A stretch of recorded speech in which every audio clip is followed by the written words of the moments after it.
They figured it out. Thank goodness. I'm so passionate about this. This is something that really connects you spiritually.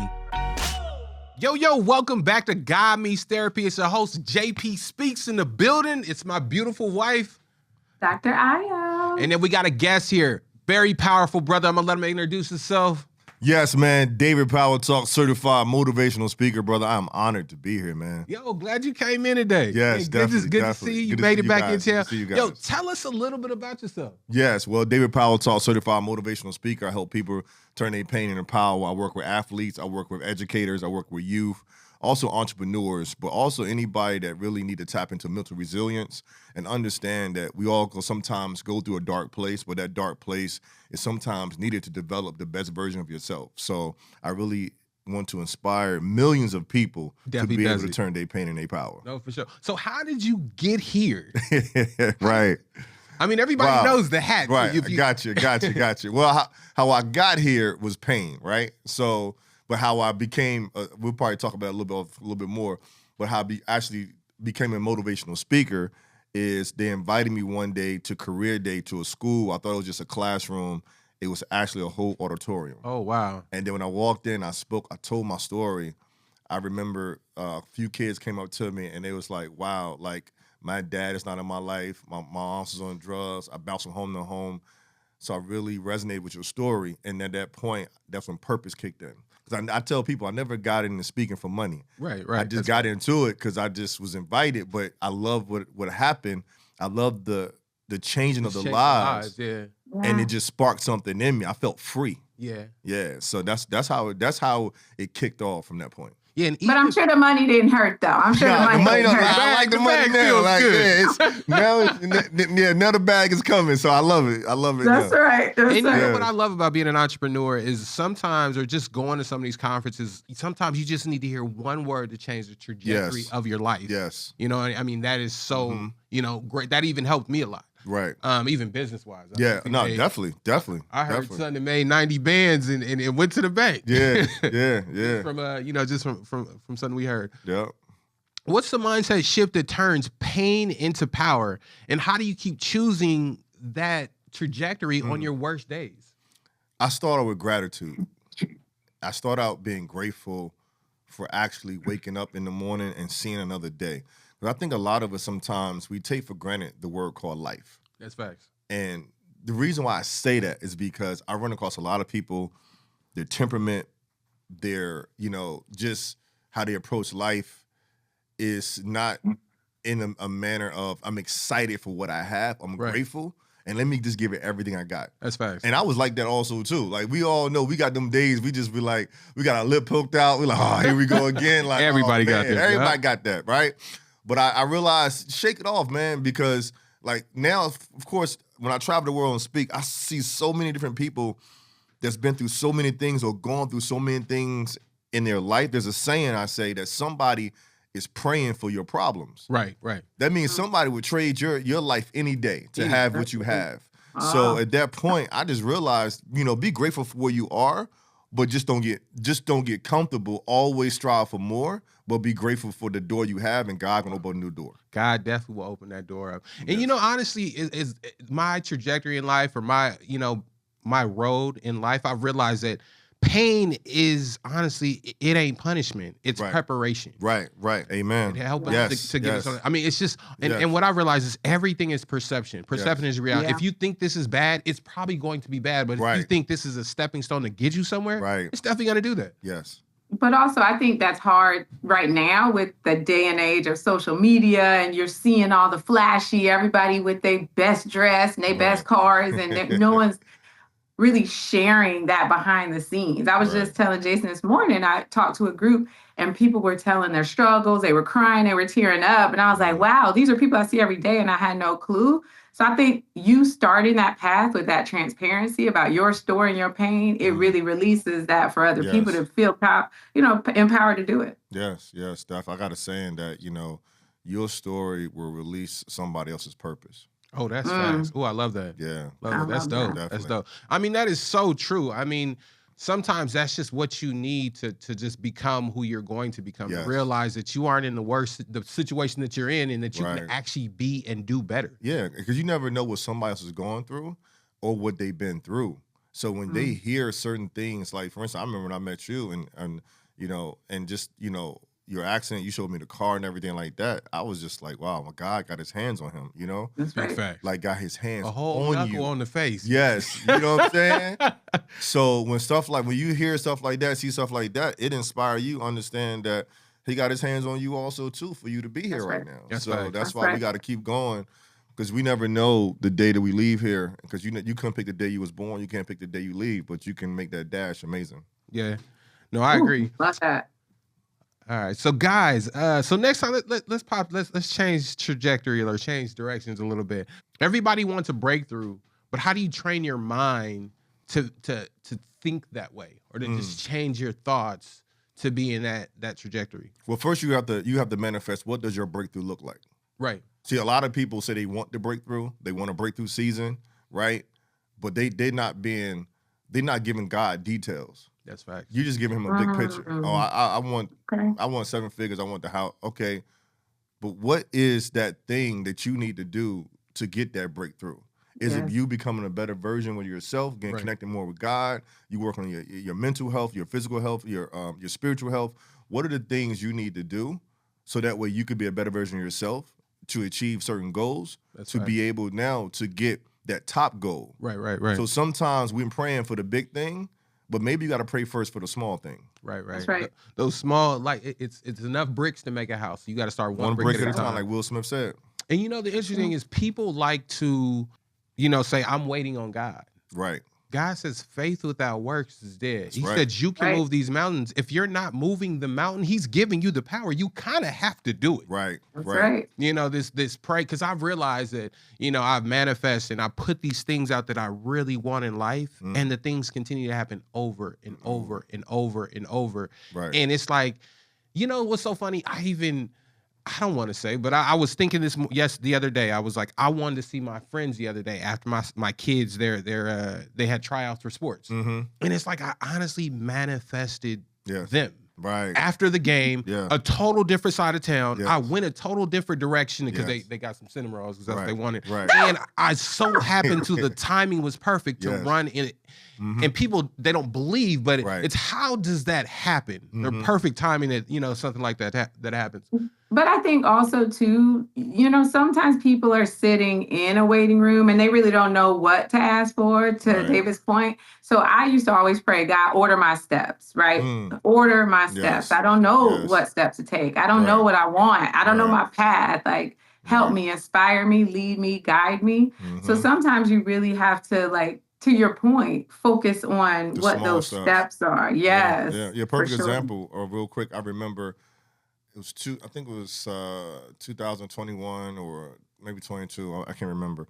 But I was going down to speak. My videographer, he was filming me, and he was interviewing me. He was saying, so where do you see Powertalk? I said, I'm going to be international. He said, okay. He said, what's going to be the first international stage? I said, London. Let's do London. That's dope. Then I said, you know what? I want everybody to shout pain is power in London.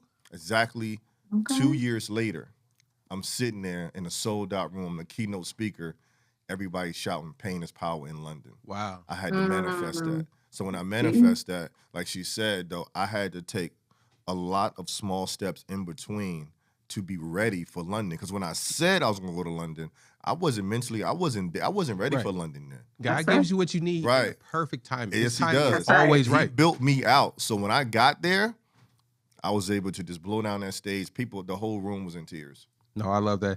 When the door won't open, you have to become the key. It's like that. Ooh, you might hear that again on my stage. Yeah, I like that one. Yeah, I like that one. That's a good one. Yeah. Like, yes. And sometimes the breakthrough is breaking patterns and not the glass. You know, some people say, I got to break this glass ceiling, but it's not that. It's your day-to-day habits that are causing the issues and the problems. Like, shift that thought or shift those things, and the outcome looks totally different. I call it the 180. Like, people always say, I'm going to just do 180.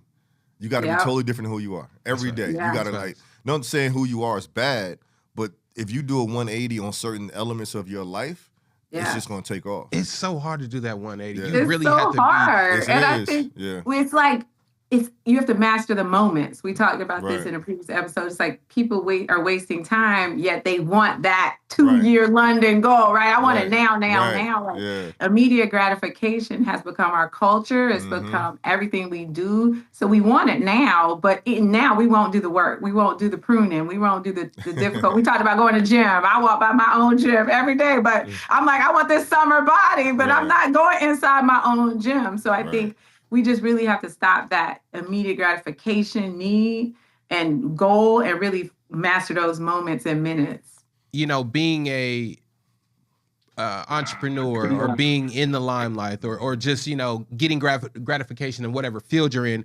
sometimes, like, how do you stay motivated when the claps fade?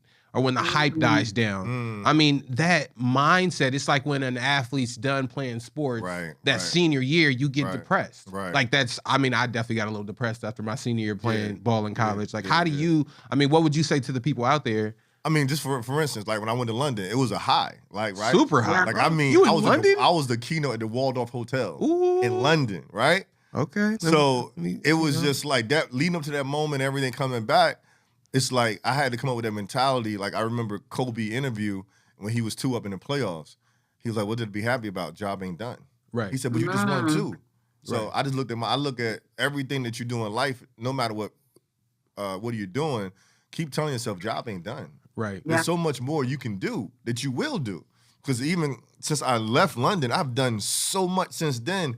It's just like, it's amazing. Right. So I can't even imagine what other doors are going to open up now, as long as I, like you said, work on that pattern on making things better to go in the right direction. Yeah. Right. So I think. But how do you stay grounded though? Like going from London back to the digging and habits, right? Like how do you stay focused on the goal? Right. I think the main thing is never feel like you're bigger than what you think you are. Right. Right. Always humble yourself. Yeah. And I think that sometimes, because we're in the entrepreneur space, and you'll see people that has went from here to here, and then now they get that Hollywood factor. Oh, right. Yeah, now it's like, oh, let me talk to my team a little bit, like I knew like your team, like you know, you're sitting in front of me. Right, you sitting right in front of me, right? So I just think that we have to understand that, you know, always have a certain, you know, humbleness about yourself. Right. And people can feel that. They definitely can. And that's more attractive than anything else that you can sell. Yeah, sometimes it's just your energy that pulls people in. Mm-hmm. But honestly, man, when those applauses stop, your purpose got to be loud enough to keep you going. And if that's not loud enough, then you probably, you know, because it's like that mental health and that, you know, if you are prone to depression or whatever, it's definitely going to sink in, especially you being in London. Like that had to be a high. That was kind of like something you said when you wanted to, you know, you started to speak. That's what you wanted to do. So it's like you've reached that high. Yeah. You know, that was, and honestly, I felt the same way playing college football. Once I got done and I'm like, you know, in college, I'm like, I'm the man. I'm JP Smith. Back then I was JG. And they was like, I got to the real world in the Bay Area. And they was like, who are you? I was like, no, I'm JG. Y'all not, you know what I mean? And it was like, I had to reinvent myself. But that's that resiliency and really discovering who you want to be to get to where you're going, because you're going to have to realign yourself multiple times in life to get you until you find your purpose. When I put out a viral video and it gets like 6 million views, right? All right, now you got to do another one. Right. It's like, that's I'm trying to get 10 this time. Like, now you got to go back to the drawing board and you got to keep doing it every day, putting out content, right? So it's just like, get over yourself. Like, okay, you got it done. Now you got to get back into the lab. That's dope. But I think it's hard though when you work so hard and then you get to that high and then you kind of realize like, okay, that was 6 million. Maybe my next one's only going to get 1 million, but somebody 1 million, we get one. So we like 200 people, but I heard something super humbling. It was like, when was the last time you've been in a room with 200 people clapping for you, saying, I like you, I love you? Like, that's 200 views. That's 200 people that appreciate it. That's why I tell them all the time. I tell them that all the time. Yes. Yes. So I think we have to humble ourselves, like you said, and realize, not only does life happen in between those dashes, like you said, you're also going to have highs and lows within the dashes. Of course, And you got to, really stay motivated and focused on your purpose. I think that's where the purpose comes in. Yes, exactly. But I mean, for most people, I think finding that purpose, what I've realized is, honestly, I've always been on purpose.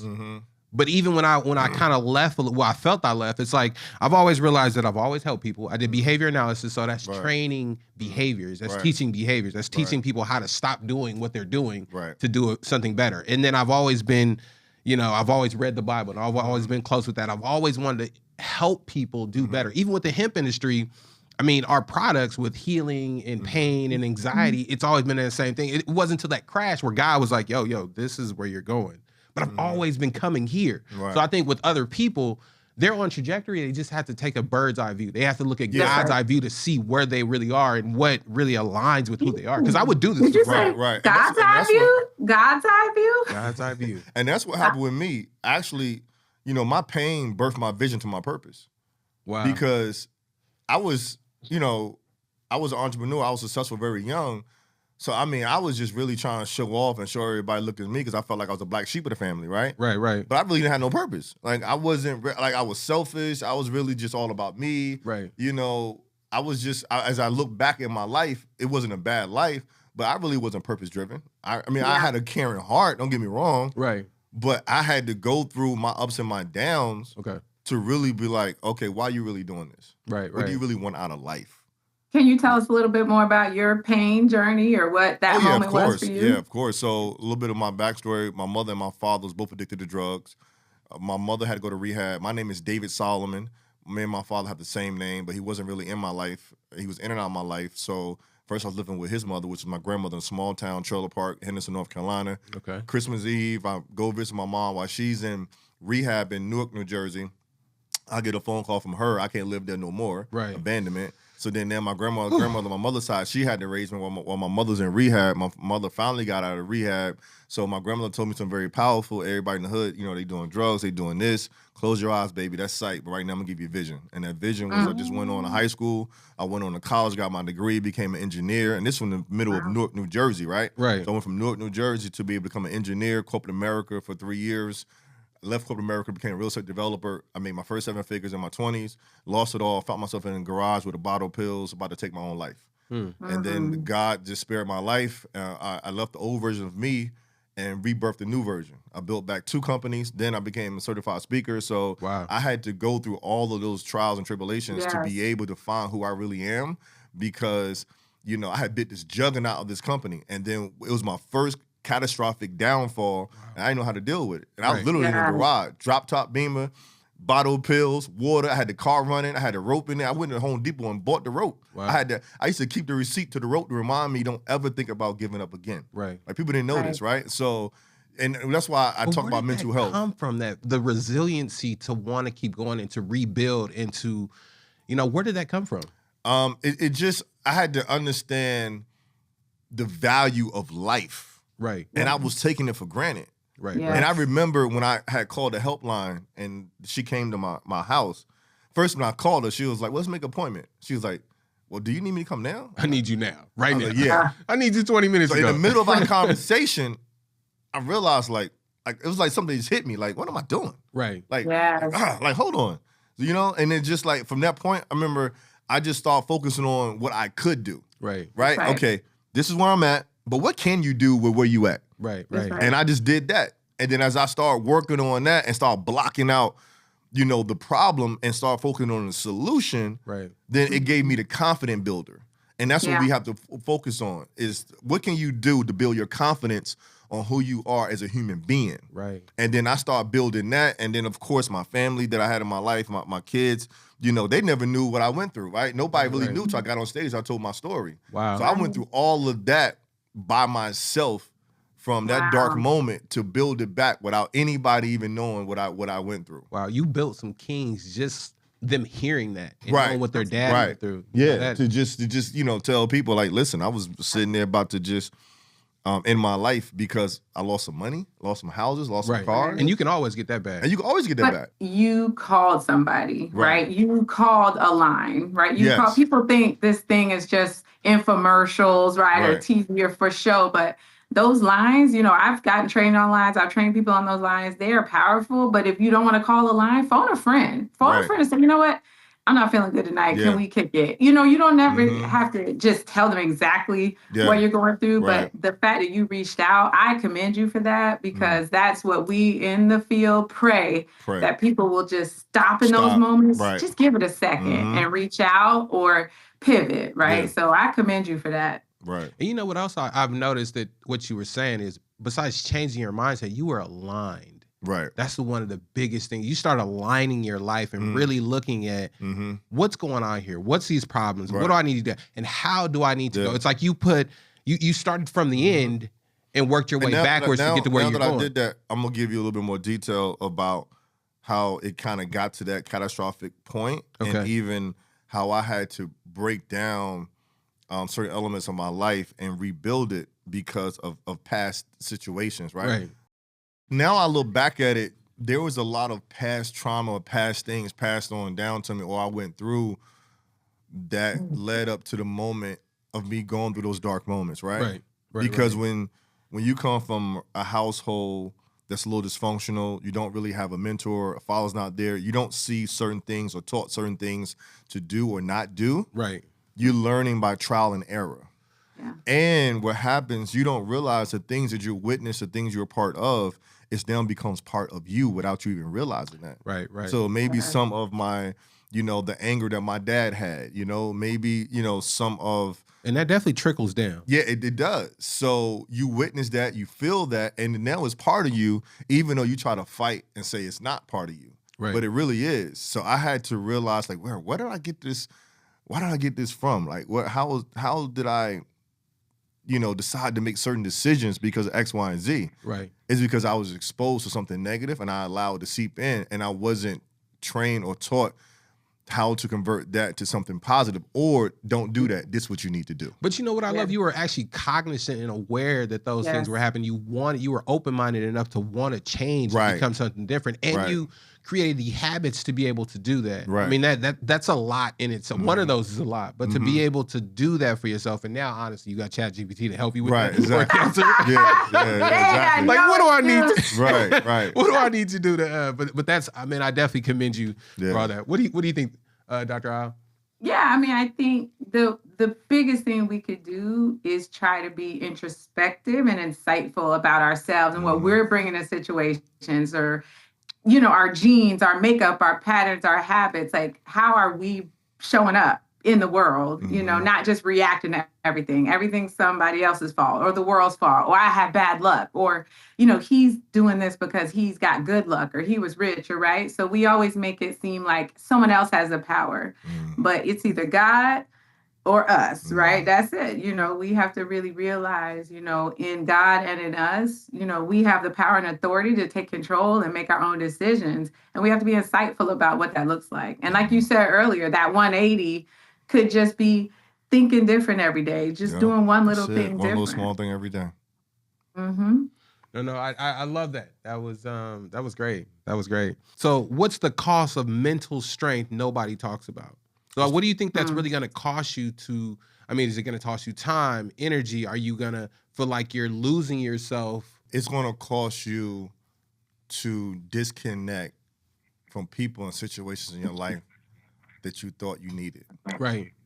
Because they're definitely enabled. They're probably going to enable you, or right. Because what happens is sometimes people are like leaves on a tree. As a tree goes through a season, it drops the leaves. Right. Yes. And then new leaves come. And people don't like you for that. They like, nah, you a different person. We have a tendency of picking up old leaves and put them on a new tree. It feels good to sometimes have that, but that don't mean it's good for you. You got to go through that. You got to understand, people are only there for a season. Right. But it doesn't make them a bad person. Right. It's just they don't belong in this season of your life. That's facts. Like, that's facts. For instance, I was the president of a motorcycle club, right? Right. One of the biggest ones in Jersey, right?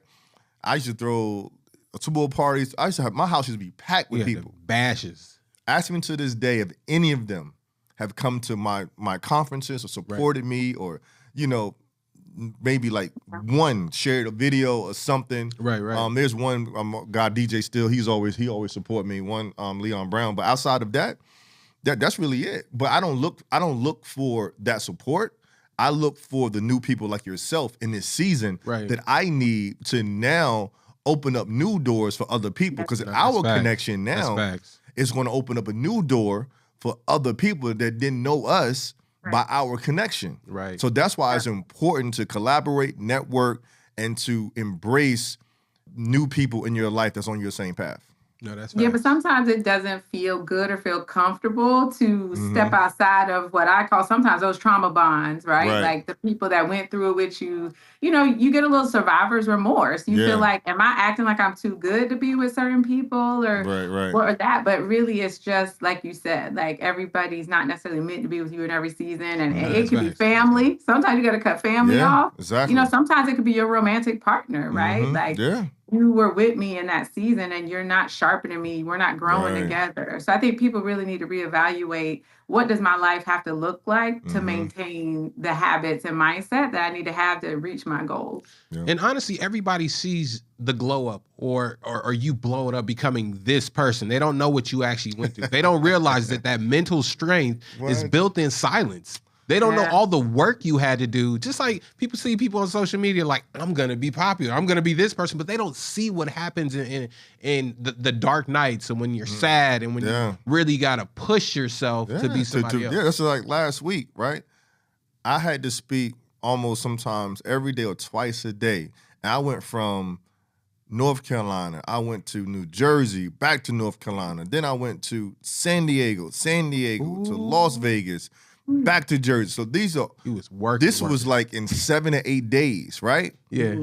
But it looks amazing. Oh, you end off on flights, you got hotels. Right. But that does something to your mental and your body. Right. Because you have to reevaluate yourself just a routine is comfortable. So changing your routine, it definitely affects, like you got to eat good. You got to, you know what I mean? All these things. And then you still have to prepare the message for somebody to give them your best, the best version of yourself as a speaker. Like I got to speak tomorrow, right? In front of 300 students. Ooh, so now I'm getting on a plane now from Atlanta to New Jersey, checking the hotel. But my regimen is this: when I get to the hotel, I eat.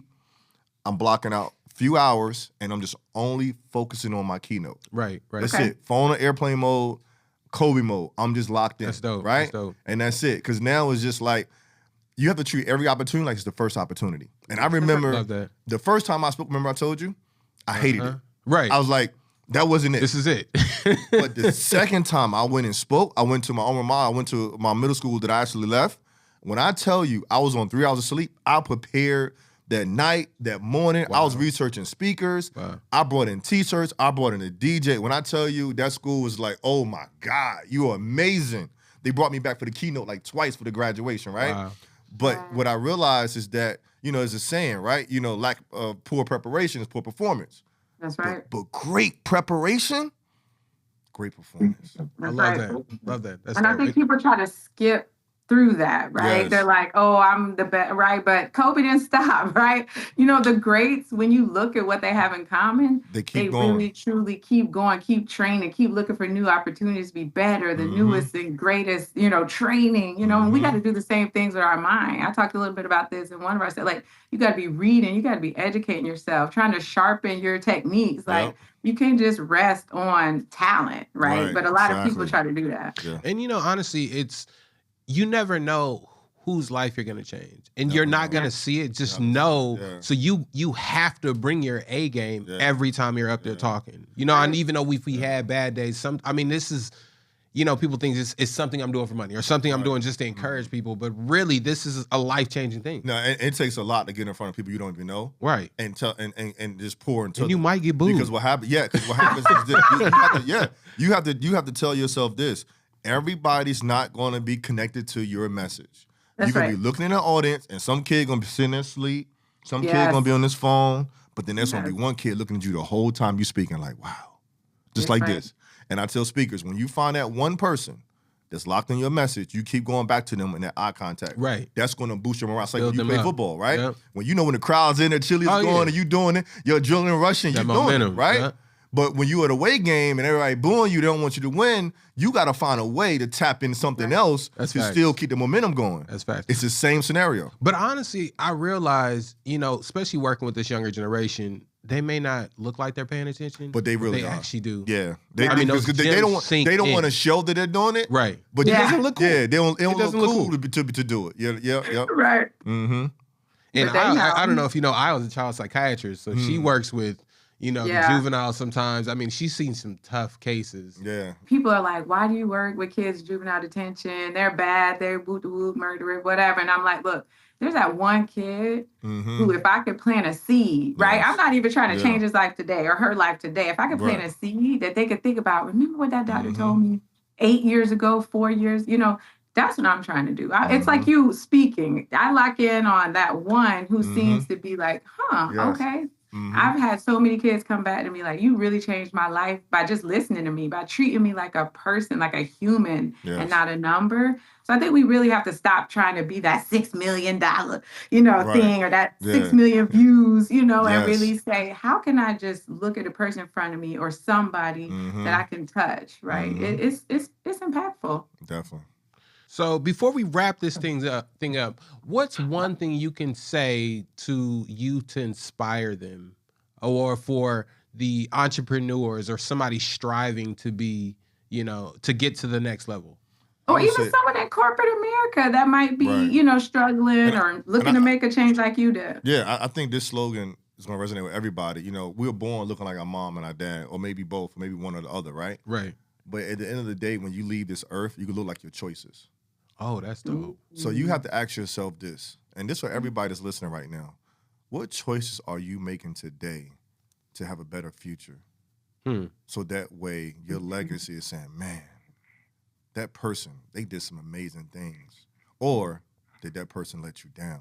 Did you let yourself down? Right. You only let yourself down if you start making poor choices. That's Now, fact. somebody that's listening to this, you made some bad choices. Okay, that was yesterday. That was yesterday. That's right. Today, you can make a better choice today, and your life could change in 90 days. Right. If you do 90 days of good choices, you have no choice but to win. Right. You Like go 90 win days every of day. this. You And win what every happened- day. And even if you try to make a good choice, it doesn't mean it's going to work out. But Right. at least you That's are right. trying Facts. to make a better choice. You are doing, like sometimes I can't go to the gym for an hour and a half. Right. But I'm like, yo, if I can get 30 minutes in, 20 minutes in, get a quick pump 5 in, minutes.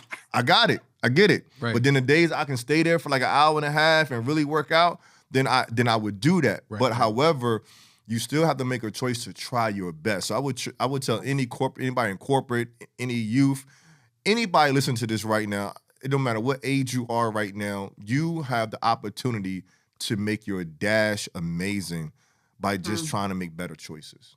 That's facts. I love that. that. And I just got chills because I don't know if you knew, but I'm in Newark right now. Oh, I'm in wow. You in Newark. Wow. that That's what I'm alignment. flying Look into. at Like in the next, my 2:00 flight, I'm flying into Newark. Wow. Yes. That's crazy. I'm speaking in But that's- Plainfield. Yeah. Yeah, so but that's God, right? That's how sometimes you're in the right place, right time, talking to the right people. Right. And he gives you signs. And I agree with you. A choice you make today, Right. it might not look like anything, Right. right? But then a month from now, you're like, oh, I'm glad I called David Powertalk. You But know what they I got to mean? realize is this, what I tell the students is this, though. Sometimes you make a bad choice and you can't never recover. Right. Sometimes it can involve losing a friend. It can involve losing you. It can involve, something very catastrophic that you don't get a second chance. That's facts. So therefore, you have to think twice, 3 times, 4 times before you make a move sometimes. Yeah. Sometimes it ain't always cool to do what the cool kids are doing. And that's Or the cool people. I mean, honestly, Yeah. it's just not worth it yeah, and that's in the long run. and that's And why- for your family, yeah. and for your friends, and I mean for everybody. And that's why I tell kids, when I'm speaking tomorrow, I'm telling them, I said, listen, you're never a product of your environment. You're only a product of your choices. Facts. So if love you that. live by that and you understand that, like people want to blame, oh, it's because I'm here. I get that. I Right, get right, that. right. But now it's up to you to be a product of your choices. I love That's that. right. Io, do you want to drop anything in the comments? You think we should drop something in there? Yeah, drop something in the comments that you think impacted. One choice you made that changed the trajectory of your life or impacted, whether for the positive or negative. I would love to hear from our audience about their choices. Amen. Well, thank you so much, David, for coming. I really Yes, appreciate it. appreciate Definitely, you, I know you had to appreciate flex your schedule, but I'm Nah, glad you it's all- showed yeah, it. Drop some gems for the people. I appreciate you, Queen. Thank you. Thank you for having me. Okay, yeah, appreciate having you. Where can our audience find you, ingest your content, your messages, your words, or keep up with you? Oh, definitely. At David Powertalk all over all social media. I teach people when you brand yourself, make sure it's easy for people to find you with that same name. So yes, Instagram, TikTok, YouTube, website, everything is David Powertalk. You can find me, look me up, share me. If you like the episode, let me know about it. Shoot me something in my stories. Let's go. Let's get it, man. Yes, sir. Let's go. See you Let's guys next get time. it. God Meets Therapy. All We right. out. That's right. I love it. We man. out.